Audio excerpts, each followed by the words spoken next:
நம்ம சமையல் food court சேனலை சப்ஸ்கிரைப் பண்ணாதவங்க எல்லாரும் சப்ஸ்கிரைப் பண்ணிடுங்க. கூடவே இருக்க பெல் ஐக்கானை ப்ரெஸ் பண்ண மறந்துடாதீங்க. இப்போ நம்ம வீட்டில் இருக்க ரெண்டே பொருளை வச்சு எப்படி சுவையான ஹல்வா செய்யறதுன்னு பார்க்க போகிறோம். உங்களுக்கு உடனே ஹல்வா சாப்பிட்ணும் ஆசையாக இருந்தால் நீங்களும் இதை ட்ரை பண்ணிவிட்டு எப்படி இருக்குது எனக்கு கமெண்ட்டில் சொல்லுங்கள். முதல்ல 1 கப் தேங்காய், 3 டேபிள் ஸ்பூன் பச்சரிசி எடுத்துக்கோங்க. இது நார்மலாக நம்ம வீட்டில் யூஸ் பண்ணுற பச்சரிசி. உங்களுக்கு வேணும்னா நீங்கள் பாஸ்மதி அரிசியும் எடுத்துக்கலாம், ரொம்பவே டேஸ்ட்டாக இருக்கும். அடுத்தது தேங்காய், அரைமுடி தேங்காவை இந்த மாதிரி கட் பண்ணி வச்சுருக்கேன். அது மேலே இருக்க ப்ரௌன் கலரை எடுத்துருங்க. வெறும் ஒயிட் கலர் மட்டும் தான் நம்ம இப்போ யூஸ் பண்ண போகிறோம். இப்போ நம்ம இந்த 1 கப் தேங்காவையும் 3 டேபிள் ஸ்பூன் பச்சரிசியையும் மிக்சியில் சேர்த்து நல்லா நைஸாக அரைச்சிக்கலாம். மிக்சியில் அரைக்கும் போது கொஞ்சமாக தண்ணி சேர்த்து அரைச்சிக்கோங்க, நிறைய தண்ணி ஊற்றிடாதீங்க. இப்போ பாருங்கள், நம்ம அரைச்சி எடுத்துகிட்டு வந்தாச்சு. இதுதான் கரெக்டான கன்சிஸ்டன்சி. இந்த மாதிரி கரெக்டான கன்சிஸ்டன்சி இருந்தால் தான் நம்ம ஹல்வா நல்லா வரும். நிறைய தண்ணி ஊற்றிட்டிங்கன்னா நல்லா இருக்காது. அடுத்தது ஒரு பேன் ஹீட் பண்ணிக்கோங்க. பேன் ஹீட் ஆன பிறகு அதில் 1/4 கப் நெய் சேர்த்துக்கோங்க. நெய் நல்லா சூடான பிறகு அதில் 20 கிராம் முந்திரி ஆட் பண்ணிக்கோங்க. முந்திரி ஃப்ரை ஆன பிறகு 10 கிராம் திராட்சை ஆட் பண்ணிக்கோங்க. முந்திரி திராட்சை ரெண்டுமே உங்கள் விருப்பம்தான், நீங்கள் எவ்வளோ வேணும்னா சேர்த்துக்கலாம்.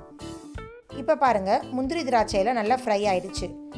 திராட்சை நல்லா உப்பி வந்த பிறகு ஸ்டவ் ஆஃப் பண்ணிவிட்டு முந்திரி திராட்சை ரெண்டுத்தையும் ஒரு பவுலுக்கு மாற்றிடுங்க. மறுபடியும் ஸ்டவ் ஆன் பண்ணிவிட்டு மீதி இருக்க அதே நெய்யில் நம்ம அரைச்ச தேங்காய் பேஸ்ட்டை இதில் ஆட் பண்ணிக்கோங்க. இப்போ ஹை ஃப்ளேமில் வச்சு ஒரு 5 நிமிஷம் நல்லா கைவிடாமல் கலந்து விடுங்க. நான் இதில் தண்ணி எதுவுமே சேர்க்கலை, அரைக்கும்போது கொஞ்சம் தண்ணி சேர்த்தேன். அடுத்தது மிக்சியிலேருந்து கொஞ்சமாக தண்ணி வாஷ் பண்ணி ஊற்றிருக்கேன், அவ்வளவுதான். இப்போ நீங்கள் ஹை ஃப்ளேமில் வச்சு நல்லா கைவிடாமல் கலந்து விடுங்க. ஒரு 2 நிமிஷம் கலந்த பிறகு உங்களுக்கு நல்லா திக்காக இந்த மாதிரி ஆகிடும். அடுத்தது நம்ம இதில் சர்க்கரை ஆட் பண்ண போகிறோம். நான் இன்றைக்கி 1 கப் சர்க்கரை எடுத்திருக்கேன். நீங்கள் வேணும்னா 1.5 கப் சர்க்கரையும் ஆட் பண்ணிக்கலாம். சர்க்கரை சேர்த்த பிறகு மறுபடியும் நல்லா மிக்ஸ் பண்ணி விடுங்க. நம்ம போட்டிருக்க சர்க்கரையெல்லாம் நல்லா மெல்ட் ஆகிற வரைக்கும் நல்லா மிக்ஸ் பண்ணி விடுங்க. அடிப்பிடிக்காத அளவுக்கு நீங்கள் நல்லா மிக்ஸ் பண்ணி விட்டால் தான் ஹல்வா நல்லா சாஃப்டாக கிடைக்கும். நம்ம சேர்த்த சர்க்கரையும் தேங்காயும் நல்லா ஒன்று சேர்ந்து வரணும். அடுத்து ஒரு 5 நிமிஷம் கழித்து நம்ம ஊற்றுற நெய்யெல்லாம் நல்லா மேலே பிரிஞ்சு வந்திருக்கு பாருங்கள். இப்போ நம்ம இதில் 1 டீஸ்பூன் ஏலக்காய் பொடி சேர்த்துக்கலாம். இப்போ ஸ்லோ ஃப்ளேமில் வச்சு நல்லா கலந்து விட்டுக்கோங்க. இப்போ பாருங்கள், எல்லாம் ஒன்று சேர்ந்து நல்லா ஹல்வா பதத்துக்கு வந்துருச்சு.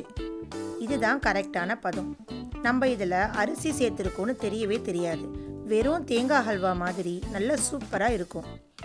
இப்போ பாருங்கள், ஹல்வா ஒட்டாத வந்திருக்கு. வறுத்து வச்சுருக்க முந்திரி திராட்சை இதில் ஆட் பண்ணிக்கோங்க. இது மாதிரி எண்ணெய்லாம் பிரிஞ்சு வந்த பிறகு தான் நம்ம இதில் முந்திரி திராட்சையை ஆட் பண்ணணும். நல்லா மிக்ஸ் பண்ணி விட்டுக்கோங்க. அவ்வளோதாங்க, நம்ம சூப்பரான இன்ஸ்டன்ட் ஹல்வா ரெடி ஆயிடுச்சு. இப்போ நம்ம இதை ஒரு பவுலுக்கு மாற்றிடலாம். இப்போ பாருங்கள், ஹல்வா எவ்வளோ சாஃப்டாக இருக்குது. ஹல்வாவோட டெக்ஸ்சரை பாருங்கள், இந்த மாதிரி ஒட்டாமல் இருக்கணும். அப்போ தான் உங்களுக்கு ரொம்பவே டேஸ்ட்டாக இருக்கும். உங்களுக்கும் உடனே ஹல்வா சாப்பிட்ணும் போல இருக்கா? அப்போ நீங்களும் வீட்டில் இருக்க இந்த ரெண்டே பொருளை வச்சு சீக்கிரமாக இந்த ஹல்வாவை செஞ்சிடலாம். உங்கள் குழந்தைங்களுக்கும் நீங்கள் கொடுத்து பாருங்கள், ரொம்பவே விருப்பப்பட்டு சாப்பிடுவாங்க. யாருக்கெல்லாம் இந்த ஹல்வா ரொம்ப பிடிச்சிருக்கோ நீங்களும் செஞ்சு பாருங்கள். மறக்காமல் நம்ம சமையல் ஃபுட் கோர்ட் சேனலை சப்ஸ்கிரைப் பண்ணிடுங்க.